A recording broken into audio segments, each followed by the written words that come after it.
Hey guys, welcome back to my channel. Today we will be looking at another portfolio review, and this portfolio is created by a UX designer called Fengwei. And Fengwei is currently a year two master's student studying information management at the University of Washington. And Fengwei is specialized in UX and information architecture. Yeah, let's take a look at Fengwei's portfolio and see what we can learn from it. Okay, just a quick reminder. I share everything about UX from interviewing tips to portfolio reviews, design critiques on my YouTube channel. So if you are interested on those content, please feel free to hit the subscribe so you won't miss any of my future content. Okay, let's do it. We are looking at the landing page of this portfolio. Overall, the visual looks very nicely designed, and the color coordination overall it looks like simple but professionally done. Let's take a look at the structure first. There's a header with the designer's name or logo, and on the right hand we have menu. Let's see, if I tap on the menu, it opens up to a couple of options from About Me and Projects. There's a little blurb. Hi, this is Fengwei, hence portfolio, please contact me. Okay, basically the ways to get in touch with Fengwei. And I think this structure is fairly straightforward, where you have the basic but necessary fundamental elements that usually I will be looking for in a designer's portfolio, which are projects, about me, and a way to get in touch with you. One minor critique is how this opens up menu works. I think the hamburger menu, it works well when it is like on mobile, you're trying to save space, so you try to condense the options actually visible on the surface level. However, on the web view, I think especially when you don't have really too much elements to show, right? You only have About Me, projects, and potentially maybe a contact message. So I would suggest considering like taking those options from hidden under menu to the surface level. So, the hiring manager will be able to go right away if they want to look at About Me or look at projects. There's one step away rather than digging into a hamburger menu. Then we have the section of projects. Looks like there are 3 projects laid out here. And a very nice hero image, I have to say. I think the color extraction or maybe the background, like the section of the visual treatment, makes it look super easy to look at and very visually appealing. And let's see what's in this card. So there's a call to action button that you can click to view more details about the projects. And on the top there says Produce Marketplace. I think this is probably the name of the product. Designing online grocery shopping experience for senior citizens. I love this. This one line is really explaining what is the problem that this designer is solving for. And on the top, there is service design, ideation, design method. I guess this is kind of touching on the scope or what kind of roles Fengwei has been serving as, like, when designing on this product, what is the designer's role. So overall, just quick overview, I think this card is very nicely done. The information structure is super clear, like the most prominent element being the name of the product and a call to action to view projects with a subtitle about really explaining the problem statement or what this product is about, what is the designer is working on. So this makes it very easy to read without trying too difficult to figure out, do I want to look at this product or not. One thing I do notice is among the 3 different projects here, it seems like all of those are web platform, or at least the prominent image here seems like talking to me, okay, this is a web product, second one and third one as well. I realized there is a small mobile mock over here for the second project, the Merlin banking system. So I'm not sure, maybe that is both designed on a web and mobile platform. So yeah, in case you are interviewing or looking for positions or opportunities more focused on mobile platforms, you might want to kind of adjust how you present. And also, if you have actually more on the mobile app design experience, I'll try to mix the visual for the cover page over here, just so it looks like you do have the experience of working on both platforms. Okay, with that being said, I'm gonna go ahead and click into the first project like we always do and take a look at the details of this first project or case study. Produce marketplace. Okay, so now we're looking at the project details page for Produce marketplace with those nice avocado image and the hero image. Okay, what is this? Designing online grocery shopping experience for senior citizens. This was already well stated on the landing page. Before I continue, just one thing, minor critic on the hero image here. Totally up to you whatever image you want to feature in a hero image. Visualize this looks nice. However, second thing I noticed is the text over here is kind of random rather than a finalized copy. So that makes it looks a little bit unpolished. If you want to show a final design, which this high fidelity mockup looks like, it is close to a final like high fidelity mocks, right? And in that case, I think it will serve a better purpose if you can put final copy or at least more of a close to complete copy rather than placeholder for the text. So how ripped do you like your avocados? This is good, but then my second thing I look at is the second line and it looks like it's a placeholder. So minor critique on the copy. Now let's take a look at what's in the project story. Okay, it talks a little bit about what's the background. We want to do something for the senior citizens instead of going to nursing home. Okay, so this is basically the background of the project. I love this section, which has duration, team, roles, and sector. I think this always super helpful to give the audience a very high level guidance on what is the project look like, timeline, your role, and what have you worked on. Then it goes into discovering design opportunities. Okay, starting from questions. I guess this is probably the part of research to define or discover the problems. Aggregating research result after the interview, we did affinity maps, and then help us finding and allow us to focus on the discussion on the most important insights. This is very concise. And along with the visual, I think it serves the purpose very well. We found some interesting pattern in the affinity diagram. And then it lays out into most of them prefer going to physical store for a few common reasons. Okay, then it goes into those bullet point. What are the key reasons? I guess explaining why the users prefer to going to a physical store. They like to touch and feel the product, like to have social interactions, and so on. Then it leads to the conclusion. We came to the conclusion that quality, sensory, and social aspects of shopping in store are the most important factors to many participants. I think this is very nicely done. It did not go into too much detail of the research detail, but going into the conclusion, what is the finding, which is exactly, I think, is the key part of information as a hiring manager for UX designer will be looking for. Then it goes into analyzing user journey. Okay, looks like the designer did, like was posted and did more analyze of the user journey map and visualize how the current online grocery shopping look like. From there, defining the target users. We're surprised by the research result, some reflections and trade-off, yes, but users. Okay, looks like there are some personas done over here to help really understand what are the key problem framings. Then it goes into, okay, there are some visuals here addressing problems and needs. We listed down all the pain points and detractors regarding senior people's online grocery shopping experience and use the value prop canvas to facilitate the great brainstorming activities and came up with the key features to address the major points.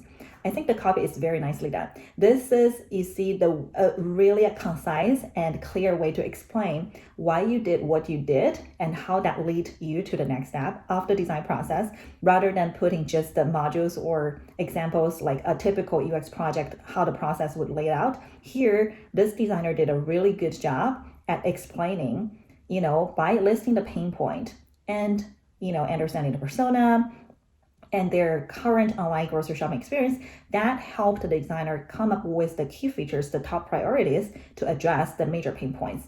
So, you see the story here is very well connected. Okay, from this diagram, value prop to customer profile, then it comes into, okay, I guess those are probably the major pain points.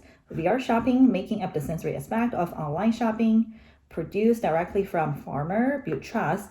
online community and expert advice, encouraging social interactions. I see. Those looks like the key things that the designer decided to focus on to address the pain points. So then we go into more secondary research. What is secondary research? Reflections on the timing of secondary research. If given a second chance, I'll do this at the very first. Okay, luckily it's not too late to do some secondary research and found out many results are aligned with our interviewing result. Okay, I see. So this is talking about I guess because at the beginning, the designer conducted more of a qualitative research. At the later stage, they decided to do it more of a quantitative perspective, have more detailed questions to address the interview based on both quantitative and qualitative. I see. Okay, so instead of calling it secondary research, I would probably reward how you however you name it, because this looks like it's still part of the research. It's just you decided to use a different method to help you gain quantitative data. And if that's the case, you don't have to word it like, secondary research, make it sound a little bit like in addition or not as important, which is probably not the case over here. So, and in terms of how much details you go into, I think it's helpful probably show some of the diagrams over here with some key explanation of what does it explain to me. Like, for example, barriers preventing ordering groceries, like this diagram, what you're finding from here. To me, looks like it's not clickable, or at least I can't click to zoom in. I can't really see much details in this diagram. So maybe it's helpful to have a conclusion. I don't know if this slide is the conclusion. Cost remains the biggest hurdle, with close to 70% of shoppers who have not bought groceries online, citing high delivery and service fees are major obstacles. And then there's another paragraph talking about quality concerns and desire to handpick their own food. Then there's another diagram, frequency of in-person grocery shopping, frequencies. Okay, and then there's a line talking about being health conscious impact shopping habits. So I'm having a little bit hard time to understand, okay, what's the connection? Or is there any connections between the diagram showing here and the text showing below? It looks like there might be, but I can't see direct relations over here. For example, the diagram I'm looking at here is the frequency of in-person grocery shopping. But it looks like there's different type of stores and different frequencies, but what's the conclusion you landed on after seeing this data? Being healthy, conscious impact shopping. I'm not sure if this line below or the paragraph below actually explains, what's revealed in this diagram. So I think there are things you can improve on here to make the story a bit more stronger, to make it stronger and clear by either have a line right attached to the diagram explaining what is this diagram and what's your finding from that. If the paragraphs are not directly related to the diagram, maybe you can group the text together, or however way you want to show it. Anyway, the key points here I have is to be clear and address what you want to communicate by showing those diagrams. By looking at the diagram itself, you can't rely on the audience or the hiring manager try to understand and take like, oh, what does this designer mean? On the other hand, if you can give them really clear message on what does this diagram help you learn or find out, and that will be super helpful and show your clear logic and design thinking. Then we have designing experience as a whole. I don't know, what is this? Problem, solution? Is this like a whiteboard? Not sure. There are a couple of panels over here. Overall, kind of a little bit too small. The text is almost too small to actually for me to see the details.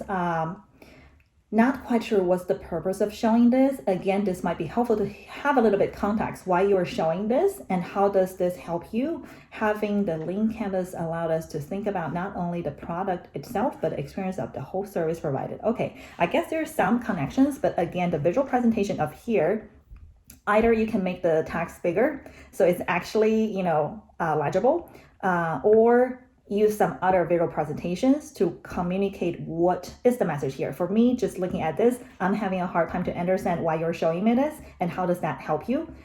So yeah, just a minor critique on that. Then we have thinking about unique ways to address the problem, innovate the business model. Okay, I'm gonna skip this. Refining the entire service. Okay, is that like information architecture? Looks like, again, this is something might be really interesting, but I can't. Okay, looks like if I click and hold my mouse, I can actually see it zoom in, but yeah, I can't really click to get a larger view and stay on that view to look at it. Which I don't know. I think this might be something really valuable. So you might want to find out a way to visually present it, like either in a larger view to make the audience can actually look into the details if they want, or tweak the visual itself so it's more visible. Then we have prototyping experience. Desktop first. Although we designed our website to be responsive, we did the prototype for the web. Why web first? Because usually, like when you do responsive design, like there's usually a mobile first approach, which has the typical, so you can focus on what's the most important information. Okay, here the designer actually explained the reason. Because our research suggested user in the senior market prefer to using desktop when shopping online because they can see the product in larger details. This is great. So when you make a decision on something, for example, desktop first, give the reason behind, so the audience can easily understand why and the motivations. Then there's highlights of the prototype. Large, rich photos emphasizing quality of product. Okay, honestly, when I look at here, when it gets to prototypes, I'll probably go right into the visual rather than read any of the text over here. So let's see, it looks like this is a Figma file, maybe. Okay, great. I can actually zoom in and see the expanded view. So looks like this might be the landing page. There are a couple of mocks. Again, without zooming in, it's kind of hard to tell. Okay, I'm guessing the first one I'm looking at is the landing page. The second looks like it's you're under home, market, fruits, and looking at avocado. Looks like maybe I'm trying to select the avocado. Then there's community recipe. There are 2 pages of community recipe talking about, okay, this is really interesting. Need ideas for dinner. Okay, and then there's shopping cart and checkout. Okay, this probably is more of the payment checkout page. So one thing, obviously, I would suggest here is have a label.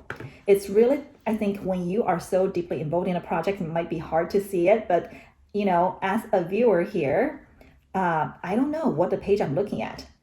So if you give it a simple label, call it homepage or landing page, then this is shopping, this is recipe, trying to get inspirations, and the last one is checkout. That will be like super helpful, I think, to get a sense on what the page I'm looking at.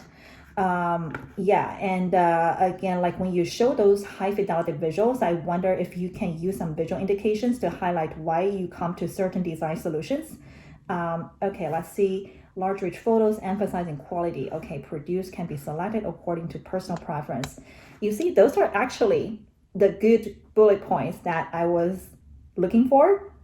But again, I think by looking at the text over here, I can't remember everything, or it's kind of not convenient for the audience to actually remember and connect on their own. Okay, when I see the text and then see the visual, which text or which part of the visual is related to the text you have here. For example, a community recipe section allows shoppers to share the recipe and add ingredients to their shopping cart in one click. By showing the text over here and the visuals in a different place where I will be looking in full screen mode, it's very easy for the audience to get lost and missing those kind of really critical information.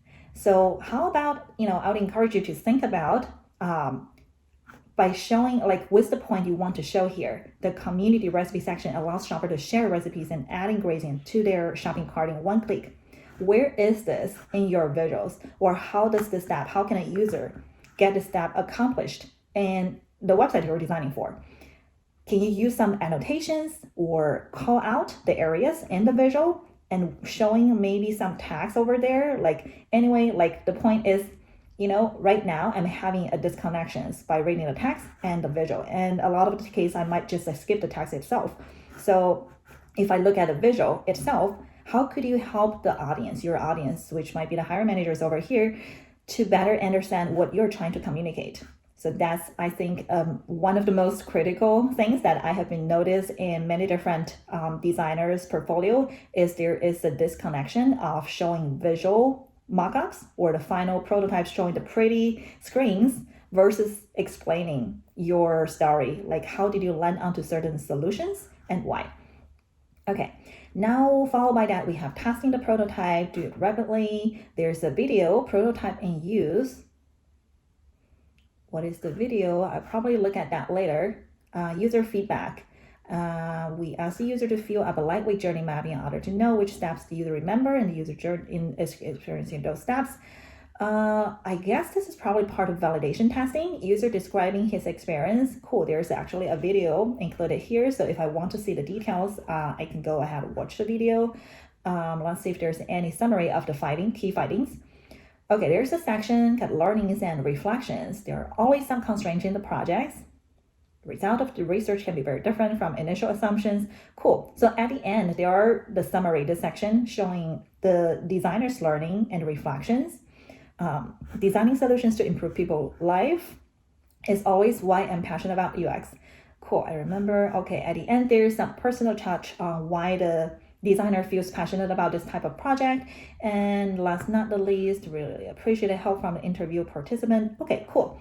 So this looks like the ending of this project or the case study. I think overall the flow works very nice. It started with research. Let's go back to the top.